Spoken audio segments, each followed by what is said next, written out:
Discussion है that is on effective rate of protection. देखिए यहाँ पे जो टॉपिक है उसमें वर्ड ही आ रहा है प्रोटेक्शन। और जब हम लोगों ने प्रोटेक्शन की क्लास पढ़ी थी, मैंने आप लोगों को क्या बताया था कि प्रोटेक्शन, जब भी हम इकोनॉमिक्स में प्रोटेक्शन की बात करेंगे, हमारा मतलब क्या है उस चीज से। हमारा मतलब है कि हम डोमेस्टिक इंडस्ट्रीज को क्या करना चाहते हैं, प्रोटेक्शन प्रोवाइड करना चाहते हैं फ्रॉम फॉरेन कॉम्पिटिशन। बट जब भी हम प्रोटेक्शन प्रोवाइड करते हैं, प्रोटेक्शन के लिए हम क्या इंस्ट्रूमेंट यूज करते हैं, हम यूज करते हैं ट्रेड बैरियर्स। और उसी में से एक ट्रेड बैरियर है टैरिफ। हम यहाँ पे जो भी अपना केस पढ़ेंगे वो हम टैरिफ को लेकर ही पढ़ेंगे। बट अदर देन दैट, आप जब भी ट्रेड बैरियर की बात करें तो आप लोगों को दिमाग में आना चाहिए कि हम नॉन टैरिफ बैरियर्स को भी यूज कर सकते हैं। ठीक है, तो हमने यहाँ क्या किया, हमने टैरिफ लगाया किस पे, फाइनल गुड जो कहां से आ रहा है, फ्रॉम फॉरेन, जो हम इंपोर्ट करें कमोडिटीज, हमने उस पे क्या लगाया, टैरिफ लगाया। फॉर एग्जाम्पल हमने क्या किया, हमने स्वेटर मंगवाया कहां से, फ्रॉम ऑस्ट्रेलिया। जब हमारा ऑस्ट्रेलिया से इंडिया के अंदर स्वेटर आया, दिस इज फाइनल गुड। तो गवर्नमेंट ने क्या किया, गवर्नमेंट ने देखा इंडिया में भी हमारे यहाँ पे क्या है, स्वेटर्स बन रही हैं। तो जो स्वेटर इंडिया में बन रही है, गवर्नमेंट क्या चाहती है, हम उनको क्या करें, हम प्रोटेक्शन दें किसको, जो स्वेटर कहाँ पे बन रही है, इंडिया में। तो गवर्नमेंट ने क्या किया, गवर्नमेंट ने इस स्वेटर के ऊपर क्या लगा दिया, टैरिफ। फॉर एग्जाम्पल ये स्वेटर आ रही थी 1000 रुपए की, इंडिया में भी स्वेटर थी 1000 रुपए की। बट जब ये स्वेटर आई तो गवर्नमेंट ने देखा कि जो हमारी इंडियन स्वेटर है उसकी डिमांड ज्यादा नहीं आ रही, मार्केट को इसने कैप्चर कर लिया। तो गवर्नमेंट ने क्या किया, गवर्नमेंट ने इसके ऊपर टैरिफ लगाया। जो ये टैरिफ है जो कहां पे है, ये फाइनल गुड्स पे। और अगर आप देखेंगे ये 1200, इसका जब प्राइस 1200 हुआ तो ये 1200 प्राइस किसको इम्पैक्ट कर रहा है, ये मेजरली इम्पैक्ट कर रहा है कंज्यूमर को। तो इस तरीके के टैरिफ को हम देखते हैं कंज्यूमर साइड से। और आप इसी टैरिफ को क्या कहते हो, that is known as nominal rate of protection. हम क्या कहते हैं, जब हमारा टैरिफ कहां पे लग रहा है, फाइनल गुड्स के ऊपर लग रहा है, फाइनल इंपोर्टेड गुड्स के ऊपर लग रहा है, that tariff is known as nominal rate of protection. और आप इसको कैलकुलेट कैसे करते हो, T is equal to P dash. P dash क्या है, world price after tariff, that is 1200 minus P that is world price before tariff minus 1000 divided by P 1000।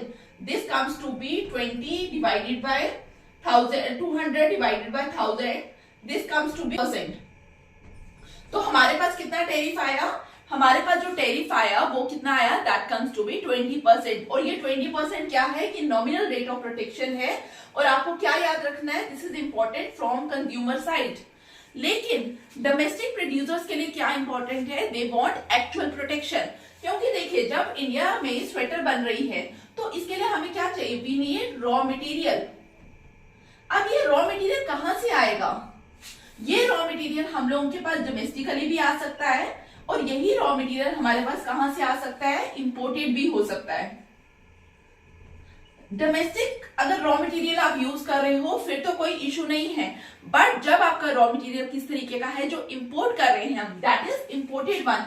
और government क्या कर सकती है, जब यहाँ पे ये जो imported wool I, for example जब गवर्नमेंट ने क्या किया, देखा कि इंपोर्ट कर रहे हैं हम लोग वूल, तो गवर्नमेंट के पास दो चॉइसेस हैं।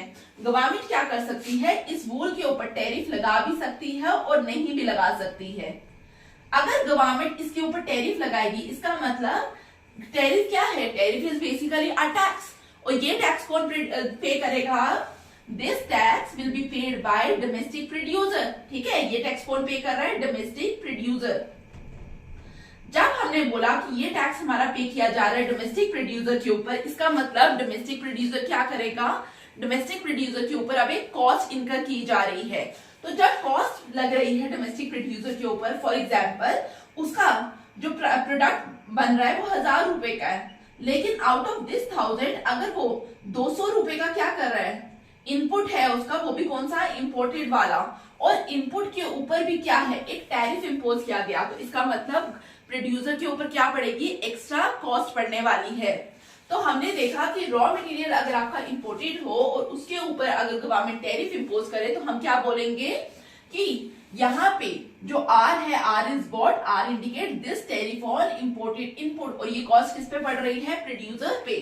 तो कहने का मतलब है जब भी हमें प्रोड्यूसर के पॉइंट ऑफ व्यू से प्रोटेक्शन देखनी है, टैरिफ को देखना है, तो हमें कौन सा रेट लेना है, that is the effective rate of protection. और मैं यहाँ पे लिख भी देती हूँ, this is from producer side.